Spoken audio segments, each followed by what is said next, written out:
So it's all about performing at a higher level, and Rasmus has pretty much gone to different high performance ops, hub for lawn tennis, hub for golf, hub for football, you know, uh, up for athletics, long distance, short distance runs, and trying to learn, from all of this. What is it that makes a difference in those places?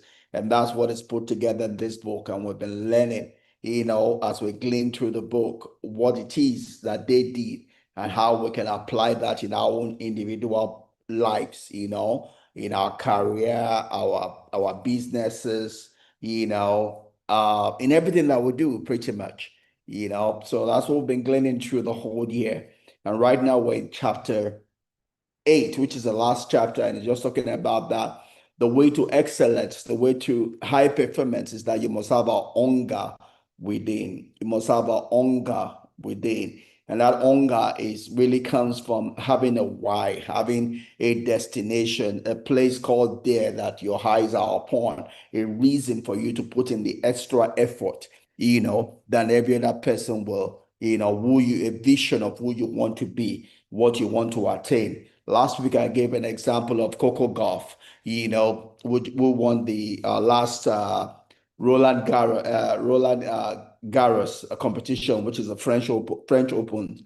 And she gave that the reason what motivated her to get to that high level of performance, was a picture she saw of Iga Swiatek, who won it some 2 years ago, and she saw that moment where the Polish anthem was played and the euphoria all around it. And she saw that same environment, that same euphoria for herself, so that kind of motivated her to another level of performance, and she attained it.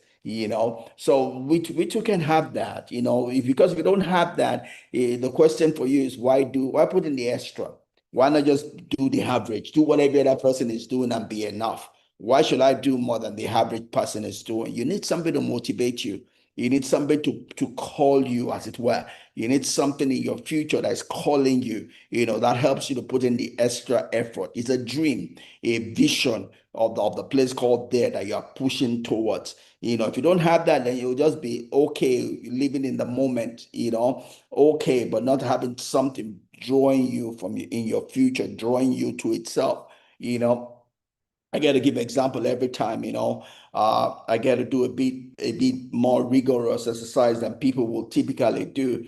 And I do it because it helps me to tone my body. It helps me to be in control of my body. It helps me to keep my numbers where they need to be. I don't have magical powers to keep my numbers where they need to be. So I do the little I can, which is pretty much getting that blood flowing through my body, moving my body, and hopefully it gets my numbers under control. It helps me to be able to sleep.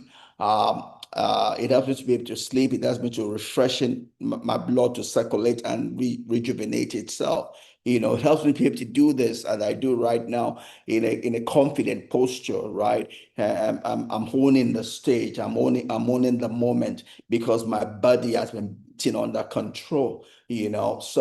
So that's my vision. That's my reason for doing that. And what's your reason is the question. What's your reason for going to work every day? What's your reason for to put in the extra in your workplace? To not just stay and close when every other person is closing, to not just do what you are given to do, but to do the extra. Why? What would make you do the extra? Is there something in your future that is pulling you, that is calling you to say you cannot just be like every other person? You need to differentiate yourself out. You need to have that, otherwise you will only perform at an average level. Right, to go to the next level of performance, you need to have something in your future, and it doesn't have to be something that will come of its own accord. You can synthesize it. For some people, it came as an happenstance. It came at some point in their life. Sometimes they saw it happen, but you can also control it because you can synthesize it. You can think of somebody, you know that will give you that kind of motivation. Someone that has gone before you, that has done something you would want to do in whatever area you find yourself, whether it be career, personal life. Think of somebody that you can count as a hero, someone that you look up to, someone that you would love to at least live at the level of their performance. Let that person draw you to itself. Let that person be your role model. That person doesn't have to know about it. It's just you putting that picture before you and begin there to live your life, to become. And when you reach that person, find another one, find another one. Don't go to par because you have reached one particular level. You can create more in your future, to keep on pushing you until you leave this scene here. Because if you are not growing, you're dying, right?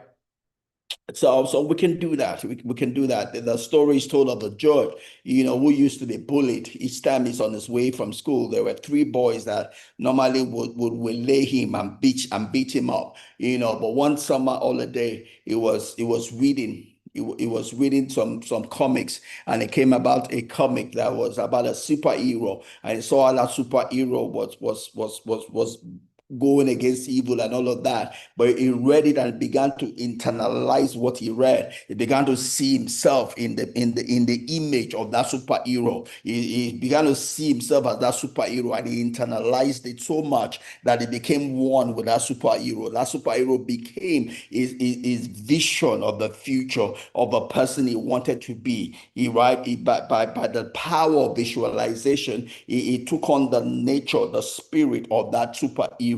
He saw himself as that, and he began to embody the emotion, the attitude of that hero that he was reading about during the summer break. So much more when he came back and those same bullies tried to waylay him. Rather than running away, he stood his ground and he fought them back. Howbeit he was wounded, but he stood his ground. And that was the last time he was bullied, because he stood his ground. He stood his ground because he saw himself as a giant, as in line with the story read. He aligned himself with the story. He allowed the giant on the inside of him to awaken. He stopped seeing himself as small. He began to see himself as big. He began to have a different self-image of himself. And that self-image affected his behavior. It affected his attitude. It affected his courage. And he killed, the trail, the years, the time of oppression that had all been waylaying him. Right? Those bullies didn't come back because he stood his ground. What is it that's been bullying you that you need to stand your ground about?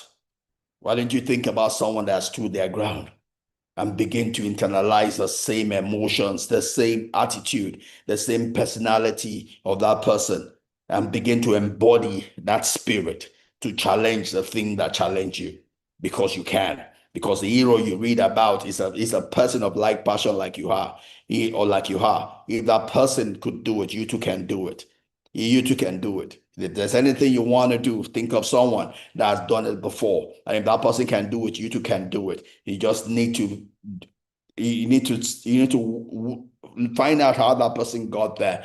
Find out the things you need to change, the things you need to do, and begin to work on it. Start from where you are. Begin to work on work on whatsoever it is you need to work on to get to that place that is called there for you, that vision, that why that you're doing it for. And you'll be surprised, what will happen to you, where you will get to as you begin to take one step at a time towards that vision, that why, that purpose, that end that you have set for yourself.